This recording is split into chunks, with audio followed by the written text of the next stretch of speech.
สวัสดีค่ะนักเรียนทุกคน วันนี้เราจะมาเรียนในรายวิชาภาษาอังกฤษชั้นประถมศึกษาปีที่ 4 เรามาเริ่มเข้าสู่บทเรียนกันเลยค่ะ เราจะมาดูมาตรฐานตัวชี้วัดและจุดประสงค์การเรียนรู้กันก่อนนะคะ สาระที่ 1 ภาษาเพื่อการสื่อสารตอน 1.1 ป .4/2 อ่านออกเสียงคำสะกดคำอ่านกลุ่มคำประโยคข้อความง่ายๆและบทพูดเข้าจังหวะถูกต้องตามหลักการอ่านตอน 1.1 ป .4/3 เลือกระบุภาพหรือสัญลักษณ์หรือเครื่องหมายตรงตามความหมายของประโยคและข้อความสั้นๆที่อ่านจุดประสงค์การเรียนรู้ 1. บอกความหมายคำศัพท์เกี่ยวกับสัตว์ได้ 2. ตอบคำถามจากเรื่องที่อ่านได้ 3. ตั้งใจเพียรพยายามและสนใจเข้าร่วมกิจกรรมการเรียนการสอนต่อมาเราจะมาทำความรู้จักกับผู้สอนกันก่อนนะคะดิฉันนางสาวทิตินันท์ ถวงรงค์รหัส 66115270214 ชั้นปีที่ 2 คณะครุศาสตร์สาขาวิชาการประถมศึกษามหาวิทยาลัยราชภัฏสกลนครค่ะ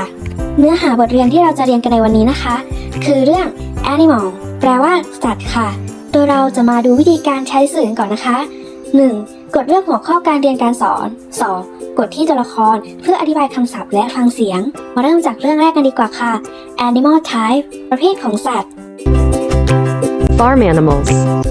Duck. Goose. Fish. Goat. Pig. Sheep. Cow. Horse. Chicken. Wild animals. Snake. Lion. Tiger. Elephant. Bear. Rabbit. Zebra. Deer.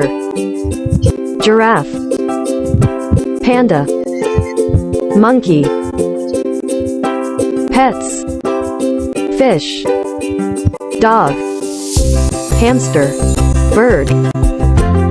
Cat. Sea animals. Water animals. Shrimp. Lobster. Shark. Dolphin.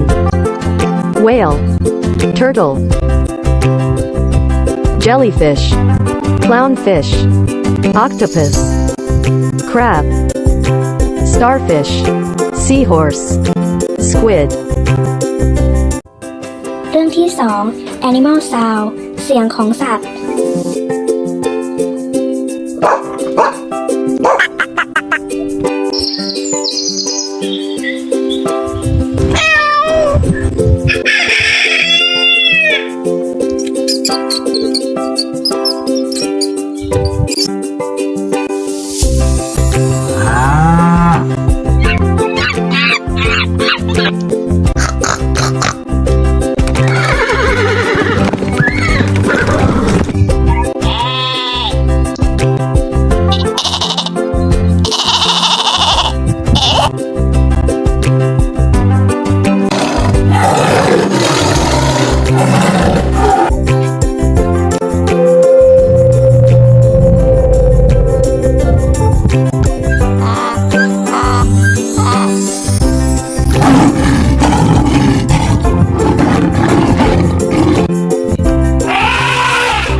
ต่อมาเราจะมาทบทวนความรู้ด้วยเกมสนุกๆกันนะคะ How to play ลองมาดูวิธีการเล่นกันก่อนนะคะกดเลือกเกม 1-4 เพื่อทดสอบความรู้โดยเกมที่ 1 ดูรูปและเลือกคลิกข้อความคำตอบที่ถูกต้องเกมที่ 2 แปลความหมายภาษาอังกฤษให้ถูกต้องเกมที่ 3 เลือกเปิดเลขภาพและตอบให้ถูกต้องเกมที่ 4 กดฟังเสียงสัตว์และตอบให้ถูกต้อง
คนเก่งกันมากๆเลยค่ะ เนื้อหาต่อไปที่เราจะเรียนกันในคาบหน้า คือเรื่อง Animal Food Chain โซ่อาหารสัตว์ ขอขอบคุณคลิปครูต้นแบบ คุณครูวีนามดน้อย คลิปสอนผลิตเกมจาก PowerPoint และขอจบการนำเสนอเพียงเท่านี้ค่ะ ขอบคุณค่ะ